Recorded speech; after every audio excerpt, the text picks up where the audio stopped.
Rejection. It stings like a cold wind biting through your skin on a winter night. It's that gut-wrenching moment when doors close in your face, messages go unanswered, and the world seems to whisper you don't belong. You pour your heart out, you give your best, and yet the answer you get is silence, or worse, a firm no. In those moments, it's easy to feel small, insignificant, even broken. You start questioning your worth, your purpose, and sometimes even the very reason you keep trying. But what if I told you rejection isn't the end? What if rejection is actually a divine strategy, God's secret way of making you unforgettable? A process designed not to destroy you, but to awaken a fire so powerful that nothing and no one can ever ignore you again. The truth is, when you face rejection, it's not always a reflection of your inadequacy. Often, it's a sign you're on a path that demands more growth,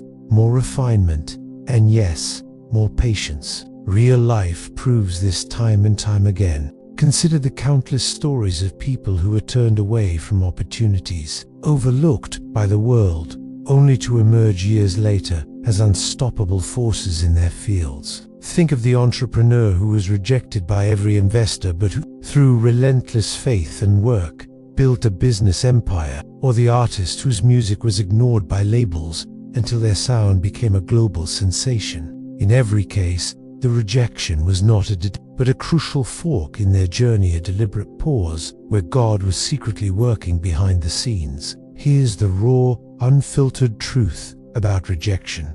It breaks you down to build you up. When you experience rejection, it strips away the parts of you that rely too heavily on external validation. It exposes the cracks where your confidence is fragile and your identity is too entwined with others' approval. This isn't to crush you, but to free you, to force you to look inward, to seek a deeper source of strength beyond applause or acceptance. When your value no longer depends on being liked or chosen, you start walking with a kind of quiet confidence that's magnetic. People can sense when you're anchored in something real, something unshakable. And that, my friend, is the first step toward divine obsession. Divine obsession means becoming so aligned with your true purpose that your life begins to attract attention in ways you never imagined. It's the idea that God's plan for you isn't just about surviving rejection, but transforming it into an unstoppable force that commands respect,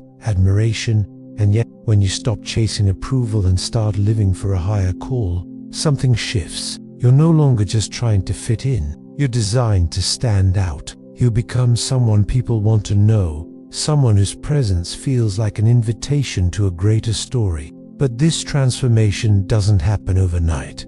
It's messy. It's painful. You will wrestle with doubt, loneliness, and moments where giving up feels like the easiest option. And that's precisely why rejection is necessary. It is God's way of clearing the noise, removing distractions, and focusing your heart. It's like the pressure that turns a lump of coal into a diamond, uncomfortable and intense, but ultimately beautiful and rare. The rejection you face today is not a reflection of your future. It's the furnace forging your destiny. There's a story I want to share about a young man named Elijah.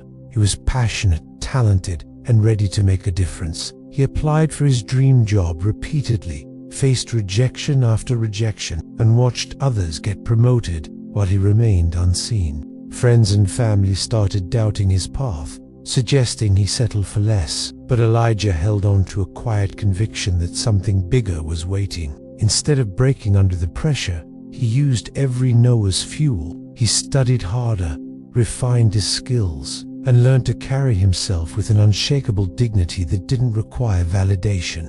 Years later, Elijah didn't just land a job. He became a leader. People sought out, respected, trusted, and yes, unforgettable. His rejection wasn't a barrier, it was a catalyst. The problem many face is the temptation to respond to rejection with bitterness, desperation, or retreat. We've all seen it in real life. The person who lashes out after being overlooked, the one who compromises their values to gain acceptance, or the individual who quietly fades away, convinced they aren't enough. These responses are understandable, but ultimately bitterness poisons your spirit and repels opportunity. Desperation clouds your judgment and makes you appear needy. Retreat shrinks your presence and dims your light. None of these moves lead to divine obsession. Instead, they keep you trapped in the cycle of rejection. Here's what to do instead. Embrace rejection as a signpost,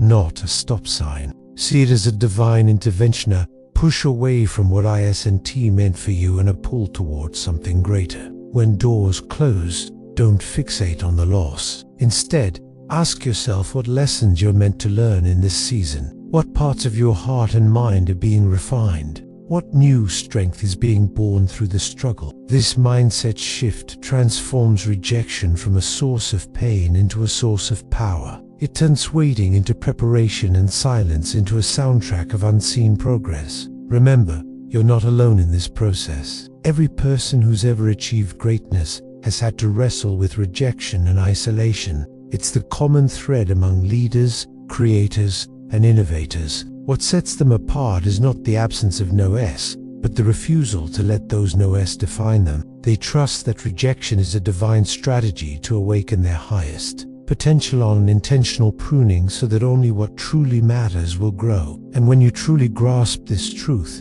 your entire mindset shifts. You no longer view rejection as a final verdict, but as a powerful tool in God's hands, tool designed to strip away the unnecessary, the superficial, and the distracting. You begin to understand that what others reject is often what God is preparing to elevate. This shift creates a magnetic confidence rooted not in approval or external success, but in an unshakable identity. When you walk with this confidence, people notice. They feel the difference between a man who needs their validation and a man who knows his worth regardless of circumstance. That man commands respect effortlessly, attracts genuine connections, and moves through the world with quiet dominance. Here is the secret most don't see. Divine obsession is not about chasing attention, it's about becoming so real and whole that others can't help but be drawn in. It's about living a life so aligned with God's